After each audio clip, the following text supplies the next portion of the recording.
Amigos, si creían que habían visto todo en cuanto a giros geopolíticos en América Latina, prepárense porque lo que acaba de ocurrir en Bogotá en las últimas 72 horas no es simplemente un movimiento diplomático, es la reconfiguración más radical del equilibrio de poder en el hemisferio occidental desde la crisis de los misiles de 1962.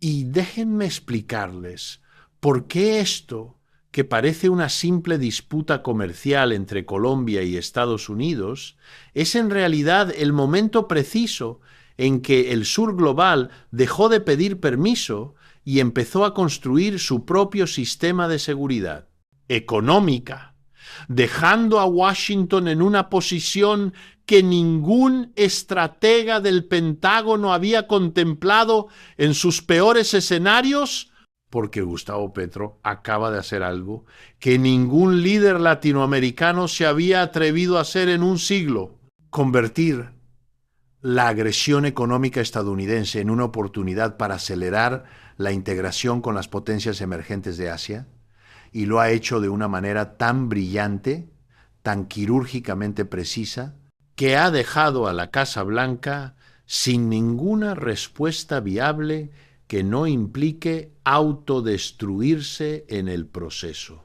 Para entender la magnitud de lo que está sucediendo, necesitamos retroceder apenas una semana, cuando Donald Trump, en su típico estilo de matón de patio escolar, decidió que iba a castigar a Colombia por su negativa a aceptar vuelos de deportación sin garantías de derechos humanos, y la respuesta de Washington fue inmediata y brutal: bloqueo total a las importaciones colombianas, congelamiento de cuentas en bancos estadounidenses, prohibición de exportar dólares a Colombia y la amenaza implícita de sanciones secundarias a cualquier país que comerciara con Bogotá. Era el manual clásico de la asfixia económica que Estados Unidos ha usado exitosamente durante décadas contra Cuba, contra Venezuela, contra Irán. La receta siempre había funcionado, porque el poder del dólar como moneda de reserva mundial significaba que cuando Washington cerraba el grifo financiero, el país objetivo entraba en pánico, su moneda se desplomaba, la inflación se disparaba, aparecía el desabastecimiento.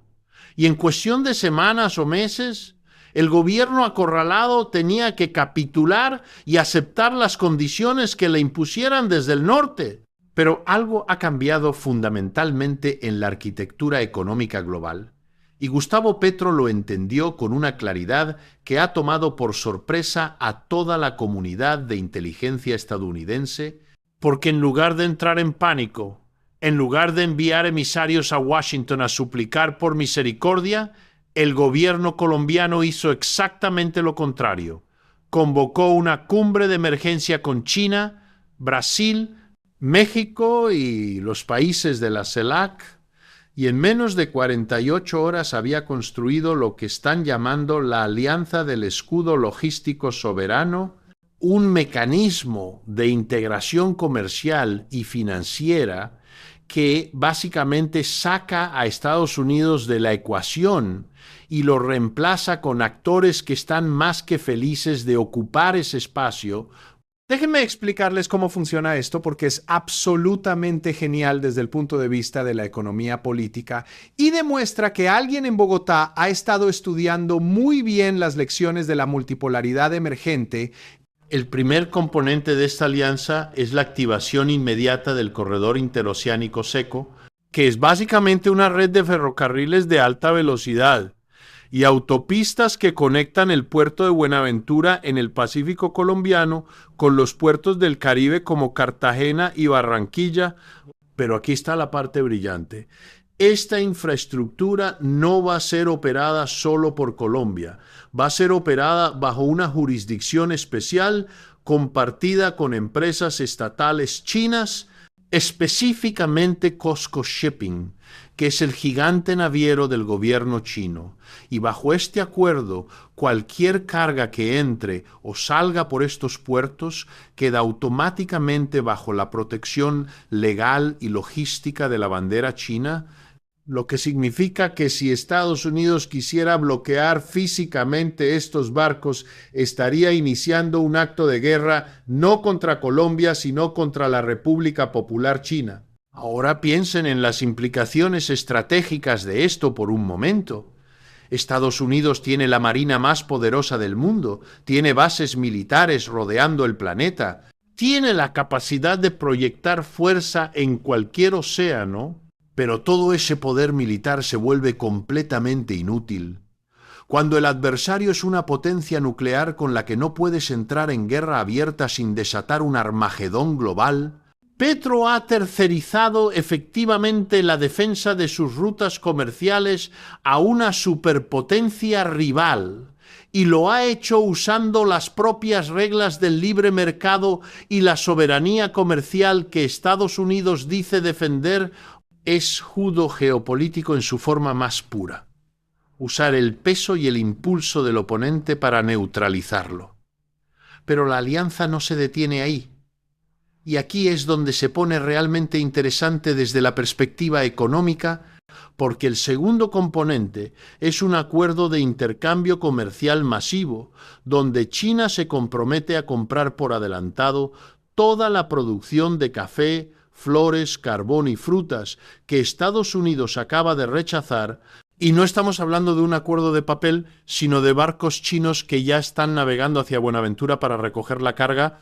Colombia literalmente no va a perder un solo peso de ingresos por el bloqueo estadounidense, porque simplemente cambió de cliente, reorientó su producción del mercado norteamericano al mercado asiático, que tiene 4 veces más consumidores y una clase media en expansión que está hambrienta de productos premium como el café colombiano de alta calidad.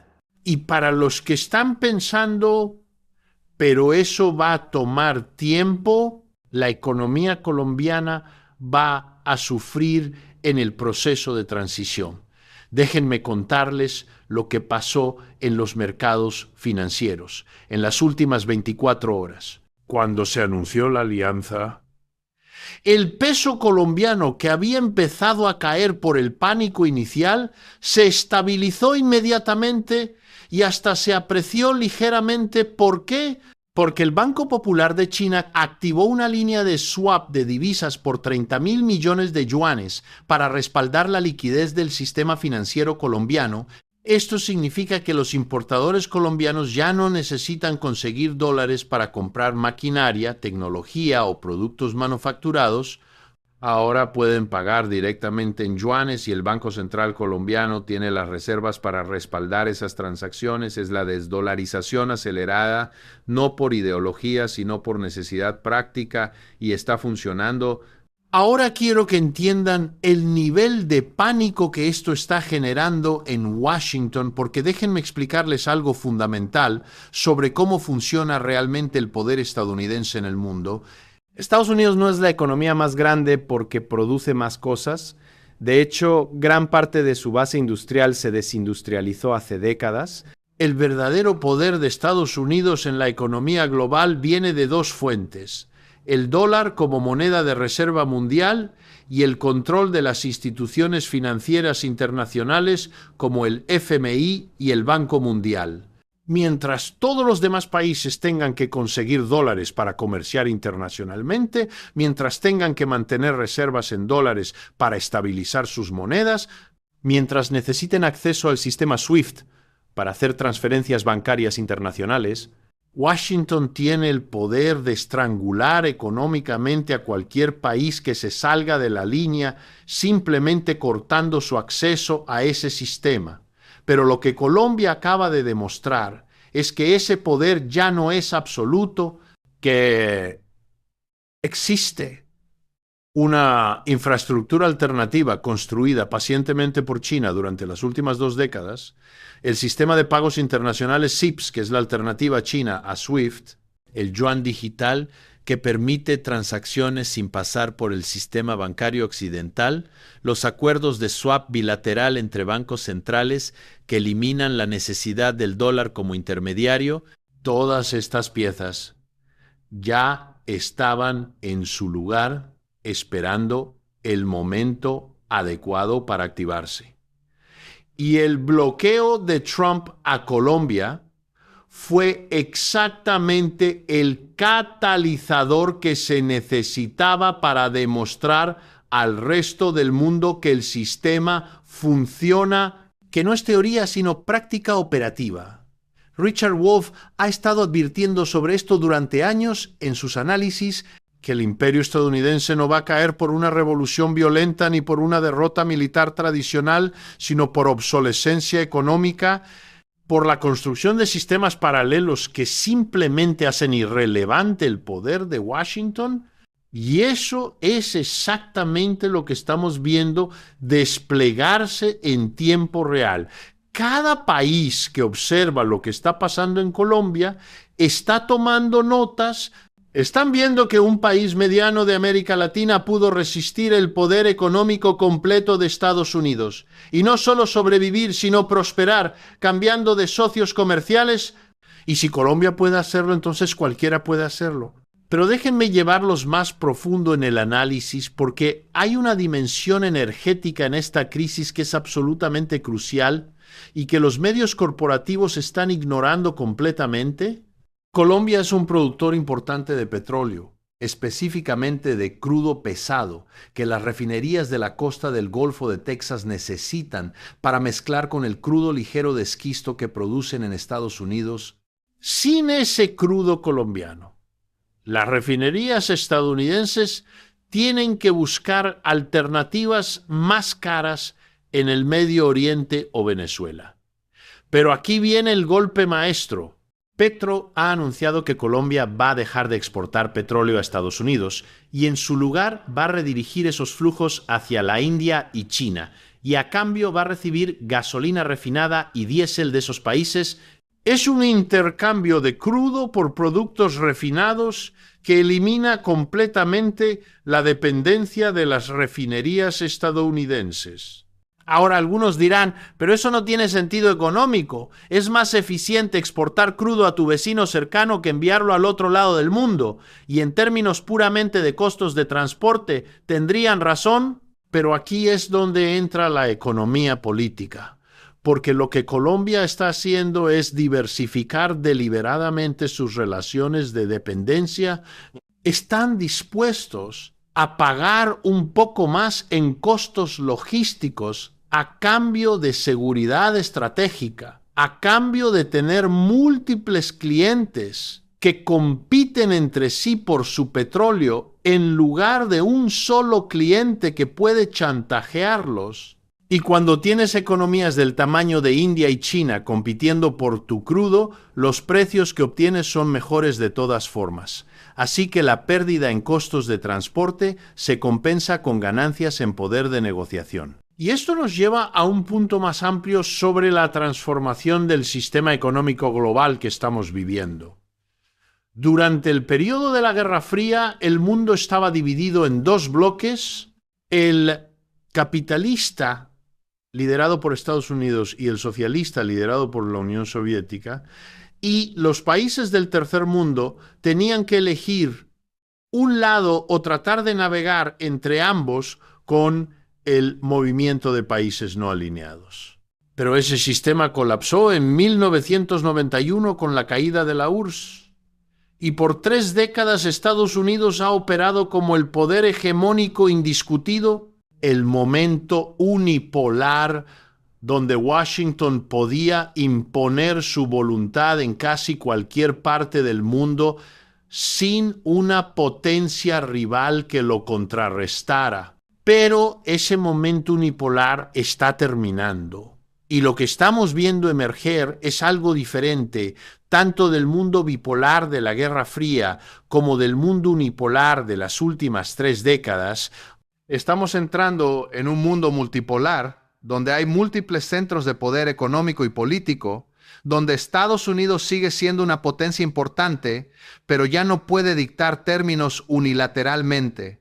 Donde China ha emergido como una alternativa económica real, donde Rusia proporciona un contrapeso militar, donde países medianos como Brasil, India, Sudáfrica, Turquía, tienen suficiente peso para perseguir sus propios intereses sin alinearse completamente con ningún bloque.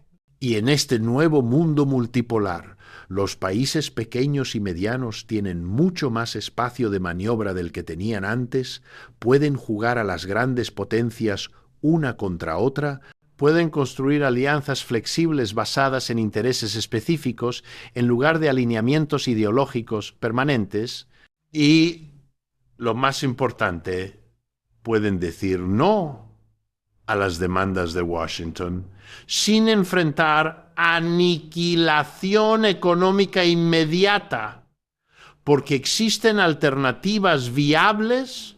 Eso es exactamente lo que Colombia está demostrando y por eso este momento es tan significativo históricamente.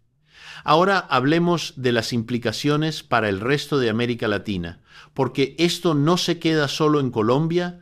La alianza del escudo logístico está diseñada desde el principio como una estructura expandible a la que otros países pueden unirse y ya hay señales de que México, Brasil, Argentina y Chile están en conversaciones exploratorias para integrarse al mecanismo. Imaginen por un momento una alianza comercial que abarque desde México hasta Argentina, con una población combinada de más de 400 millones de personas, con recursos naturales que van desde petróleo hasta litio, cobre, soja y con acceso a ambos océanos. Esa sería una potencia económica regional capaz de negociar de igual a igual con cualquier bloque comercial del mundo. Y esto es precisamente lo que le quita el sueño a los estrategas en Washington. Porque déjenme explicarles algo sobre la doctrina Monroe que ha guiado la política exterior estadounidense en este hemisferio desde 1823. La famosa frase, América para los americanos, nunca significó América para los latinoamericanos. Significó América Latina como zona de influencia exclusiva de Estados Unidos, donde ninguna potencia extrahemisférica podía tener presencia significativa. Esa doctrina funcionó razonablemente bien durante 2 siglos, con algunas excepciones como Cuba, pero ahora está siendo desmantelada sistemáticamente porque China no está invadiendo militarmente América Latina, está siendo invitada a entrar como socio comercial y de inversión por gobiernos que han calculado correctamente que sus intereses están mejor servidos diversificando sus relaciones que manteniéndose exclusivamente atados a Estados Unidos. La respuesta de Washington a esta pérdida de control ha sido predecible y patética al mismo tiempo. Primero intentaron el bloqueo económico directo, y eso fracasó porque Colombia encontró alternativas inmediatas. Luego intentaron presión diplomática enviando al secretario de Estado a Bogotá con un paquete de ayuda de $5,000 millones si Colombia rompía el acuerdo con China.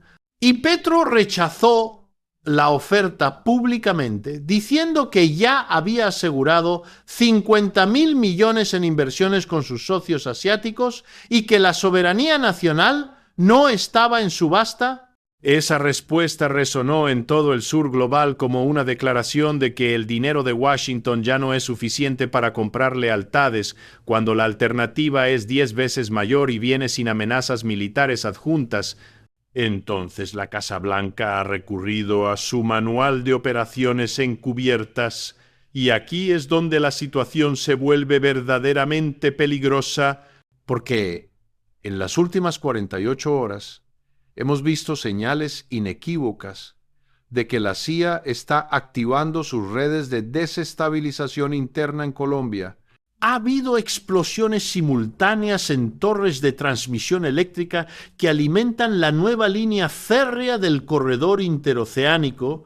Ha habido un ataque cibernético masivo contra el sistema de aduanas del puerto de Buenaventura, intentando borrar los registros de la carga china. Ha habido movilización de grupos paramilitares en la frontera con Venezuela, con el objetivo aparente de crear incidentes de falsa bandera que puedan ser usados para justificar intervención internacional.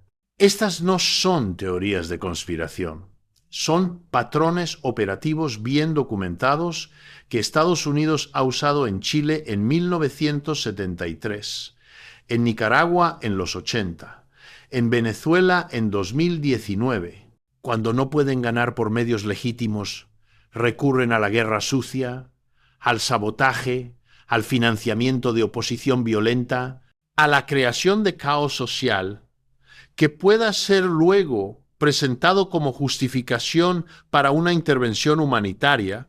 Y si creen que estoy exagerando, les recuerdo que tenemos documentos desclasificados que prueban que la CIA hizo exactamente esto en docenas de países durante las últimas décadas. No es especulación, es historia documentada. Pero aquí es donde la alianza del escudo logístico muestra otra dimensión de su genialidad estratégica. Porque no es solo un acuerdo comercial, sino también un acuerdo de seguridad cibernética y de inteligencia. El gobierno colombiano ahora tiene acceso a las capacidades de guerra cibernética de China, a sistemas de vigilancia satelital, a inteligencia de señales que les permite detectar y neutralizar operaciones encubiertas con una efectividad que nunca tuvieron antes, y también tienen presencia física de contratistas de seguridad chinos, que son básicamente unidades desmovilizadas del Ejército Popular de Liberación, custodiando la infraestructura crítica del corredor ferroviario.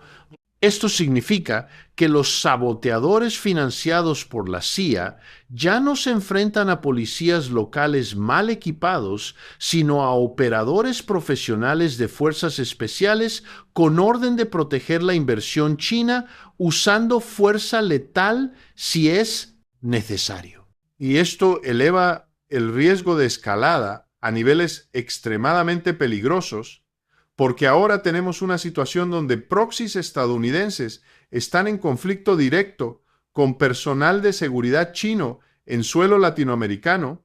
Es una guerra fría que se está calentando rápidamente. Y el campo de batalla es Colombia.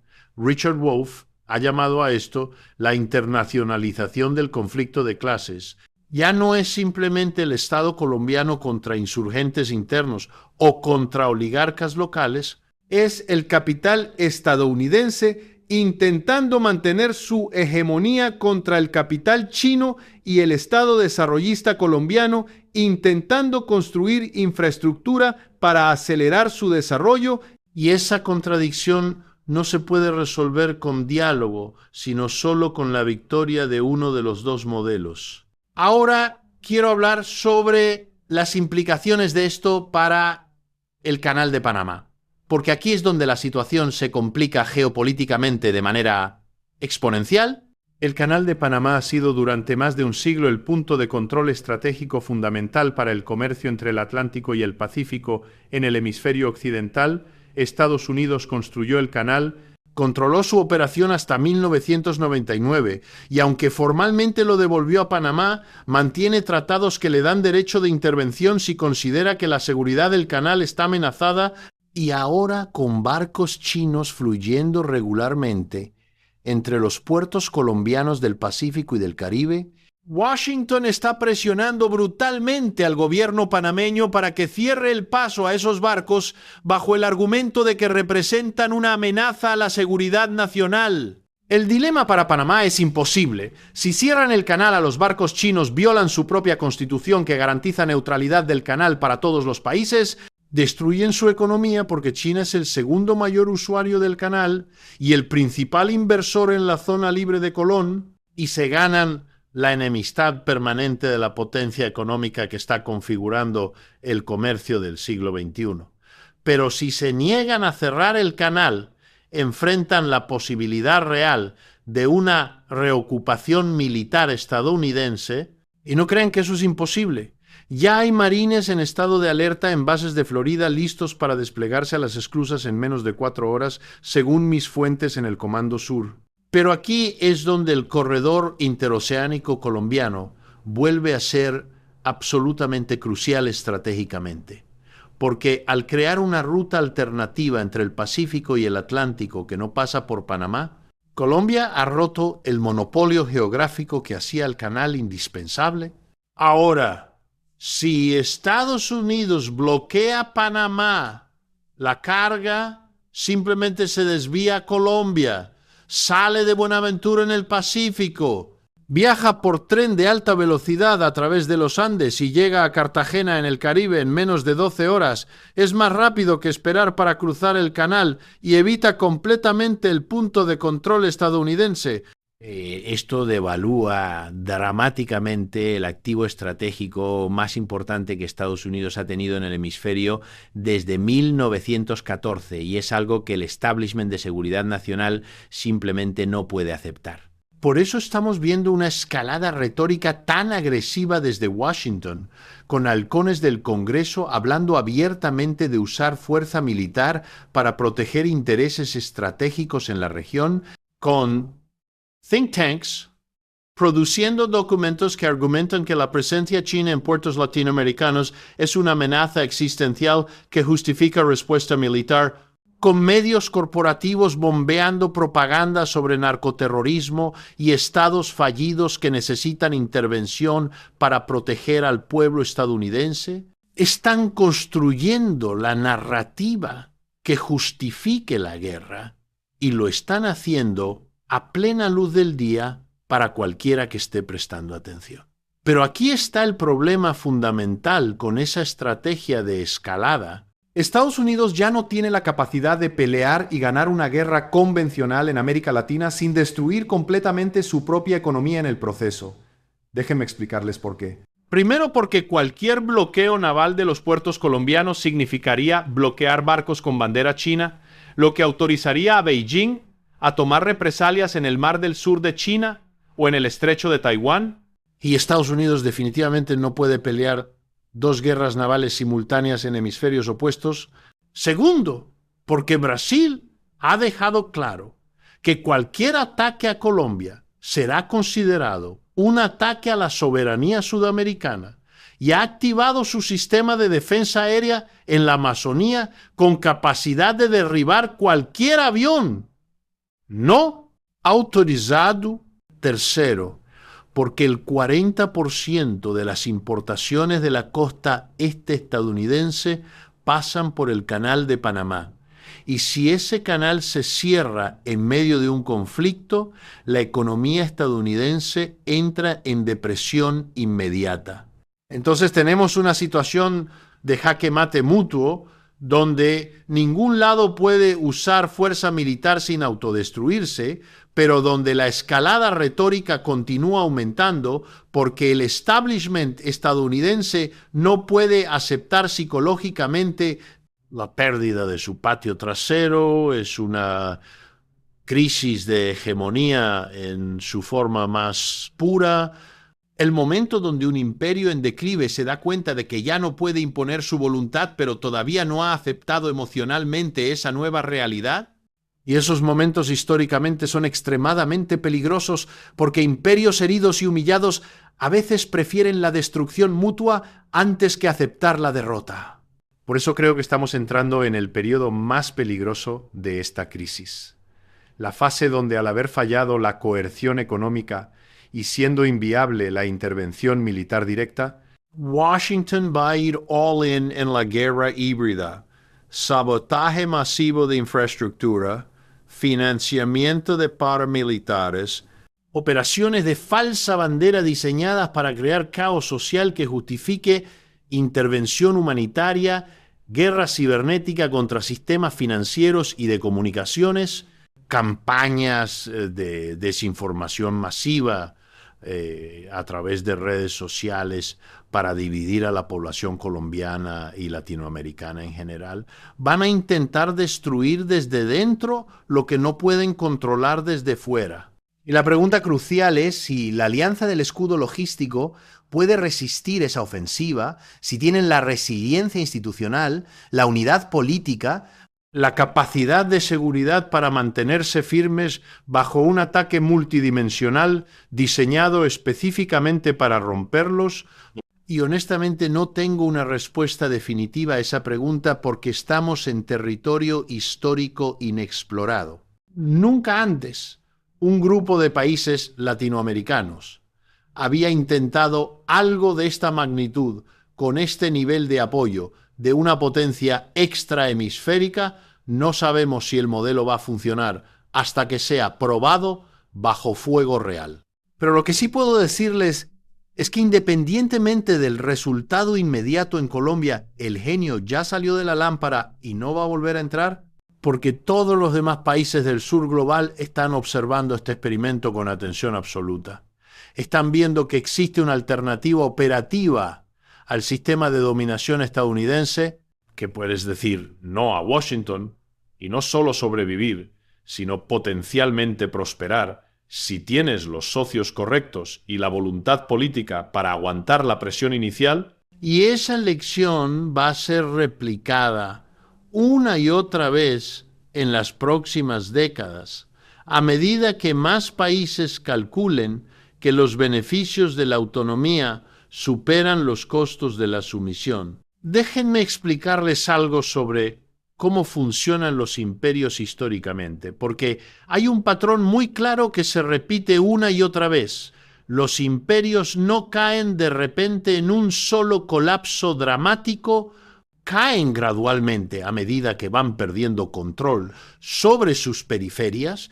Primero pierden a los territorios más lejanos, luego a los que están en la periferia media y eventualmente solo retienen el núcleo central antes de que ese también se fragmente, y el proceso no es lineal, sino que tiene aceleraciones súbitas cuando ocurren eventos que demuestran públicamente la incapacidad del poder imperial para mantener el orden.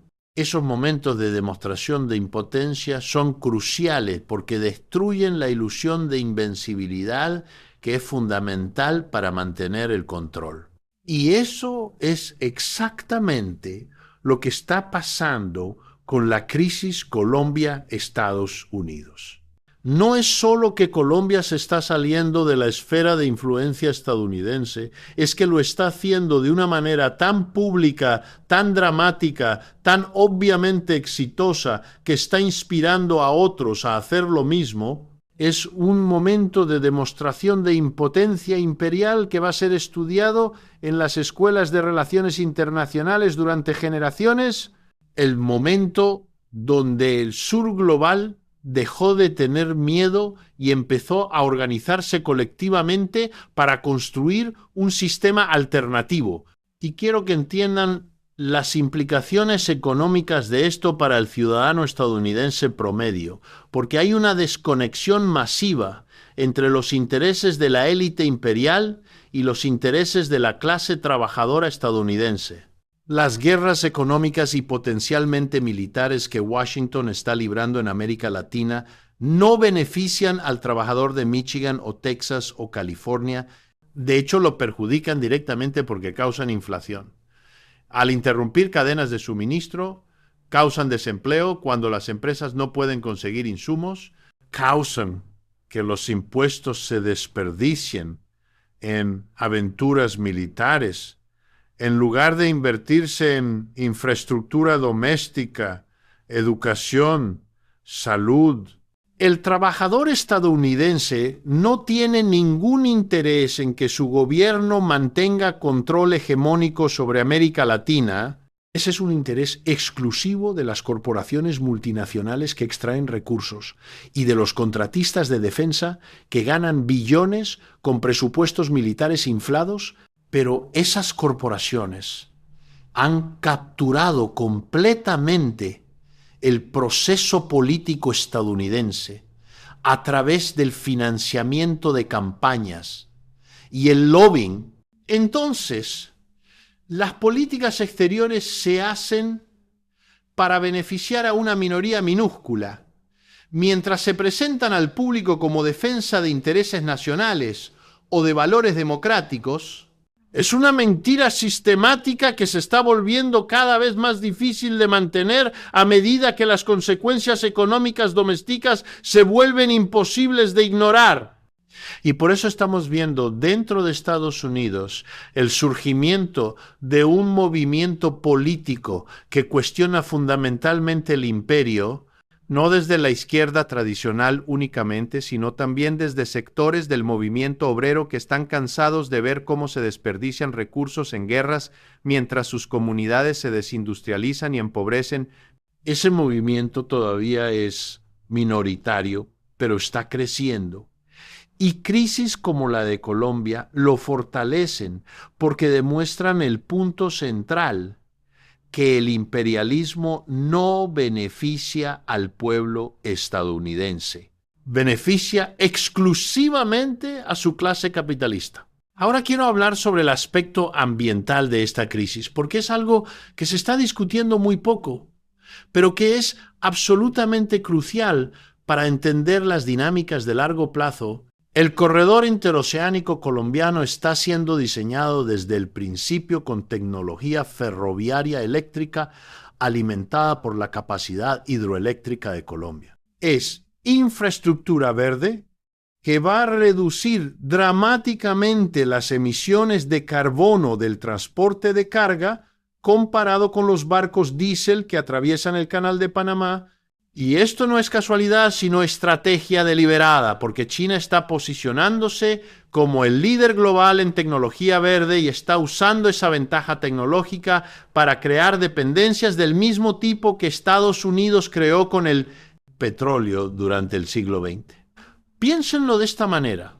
Durante las últimas décadas, el poder estadounidense se basó en gran medida en controlar los flujos de petróleo, en asegurar que la energía que mueve la economía global fluyera a través de sistemas que Washington podía supervisar y potencialmente cortar, pero ese sistema se está volviendo obsoleto a medida que el mundo transiciona hacia energías renovables y vehículos eléctricos, y China ha invertido masivamente para asegurarse de que en ese nuevo mundo verde la dependencia tecnológica sea de Beijing, no de Washington.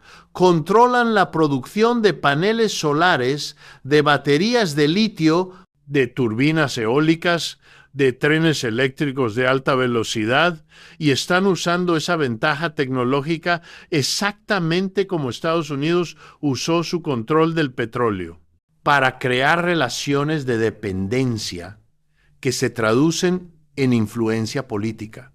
Entonces, cuando ven el corredor interoceánico colombiano, no lo vean solo como infraestructura de transporte, véanlo como parte de una estrategia global china para construir el sistema de comercio del siglo XXI basado en tecnología verde que ellos controlan.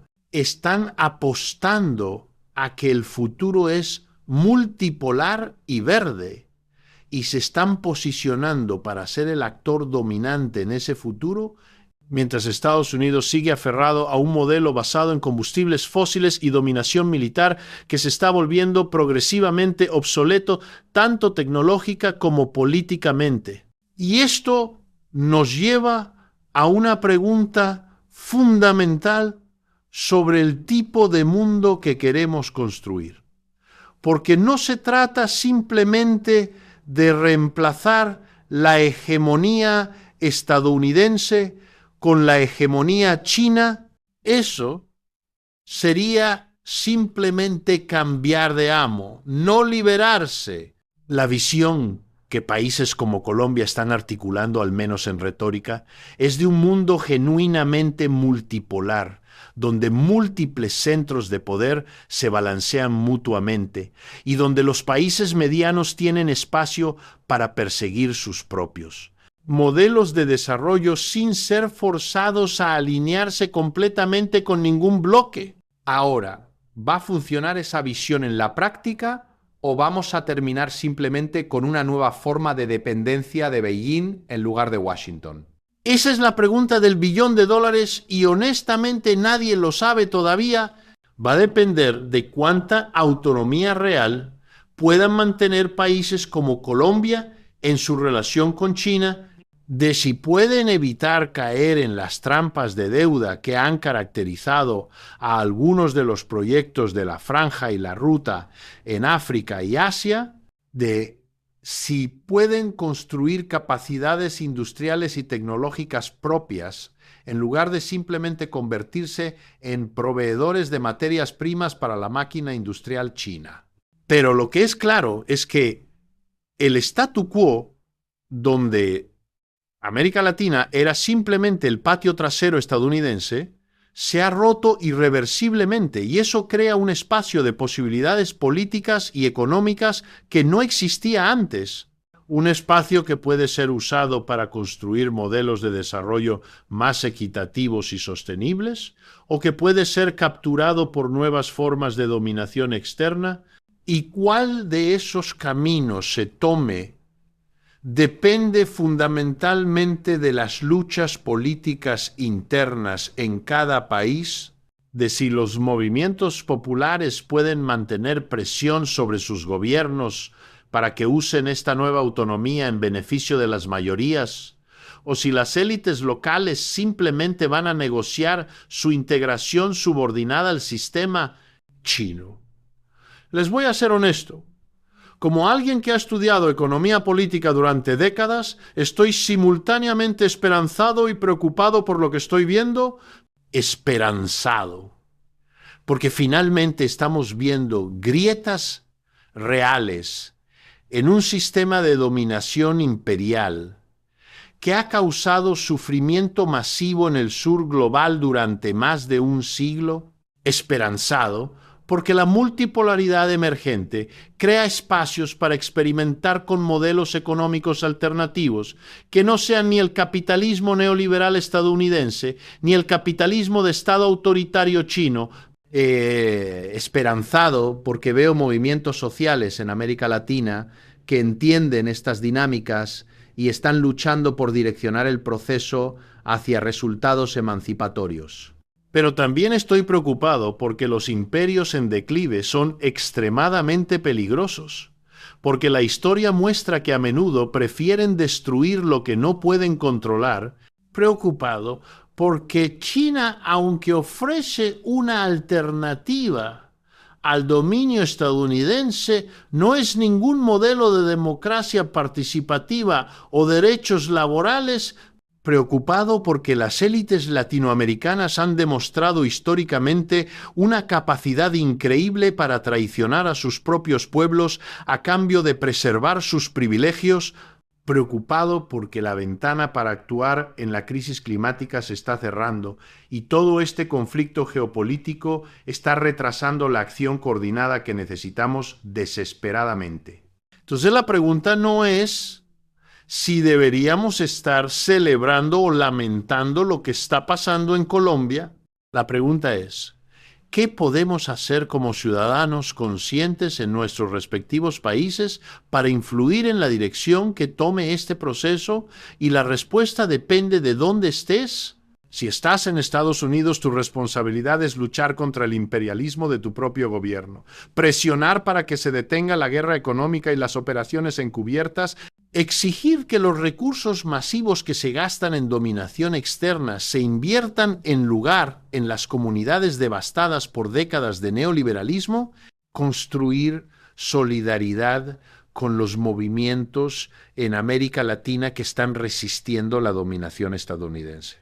Si estás en América Latina, tu responsabilidad es presionar a tus gobiernos para que usen esta nueva autonomía estratégica en beneficio de las mayorías, no de las minorías privilegiadas, para que la integración con China y otros actores no sea simplemente un nuevo modelo de extractivismo, sino parte de una estrategia real de desarrollo industrial y tecnológico, para que se fortalezca la integración regional de manera que ningún actor externo pueda dividirnos y dominarnos jugando con nuestras divisiones.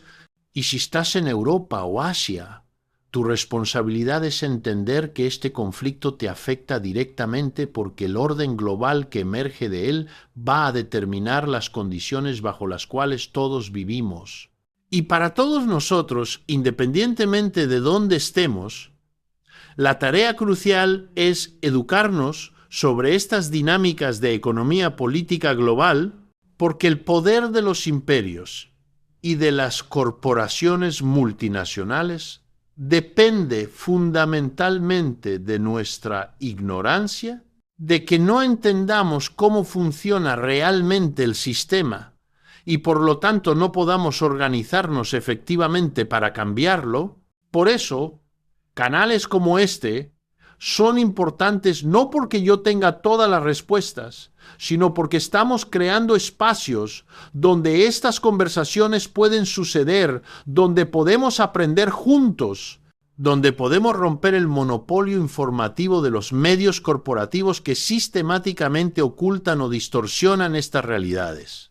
Entonces los invito a que se suscriban al canal si encuentran este contenido valioso, a que compartan estos videos con sus amigos y familiares, a que comenten abajo con sus propias perspectivas y análisis, porque estas son conversaciones que necesitamos estar teniendo colectivamente. No se trata de que yo les diga qué pensar, sino de que construyamos juntos una comprensión más profunda de las fuerzas que están reconfigurando nuestro mundo. Y mientras más seamos los que entendemos estas dinámicas, más capacidad tendremos de influir en su dirección.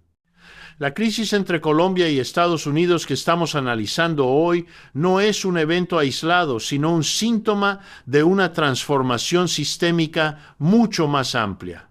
El fin del momento unipolar estadounidense y el nacimiento doloroso de un orden mundial multipolar, y ese proceso va a definir las condiciones de vida de miles de millones de personas en las próximas décadas, va a determinar si tenemos un futuro donde la cooperación internacional puede abordar crisis existenciales como el cambio climático, o uno donde las potencias rivales compiten destructivamente mientras el planeta arde.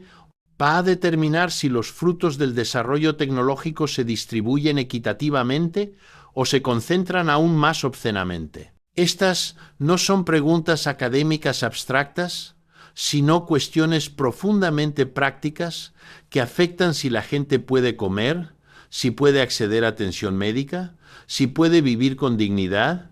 Y la única manera de influir en las respuestas es organizándonos colectivamente, basados en un entendimiento compartido de cómo funciona realmente el poder en el mundo.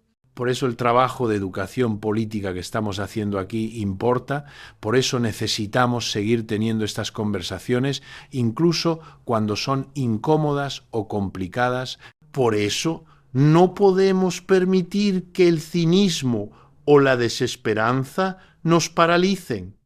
La historia no está predeterminada, el futuro está abierto a la lucha y la agencia humana y momentos de crisis sistémica como el que estamos viviendo son precisamente cuando las posibilidades de cambio transformador son mayores, cuando las viejas certezas se desmoronan y nuevas configuraciones de poder se vuelven posibles.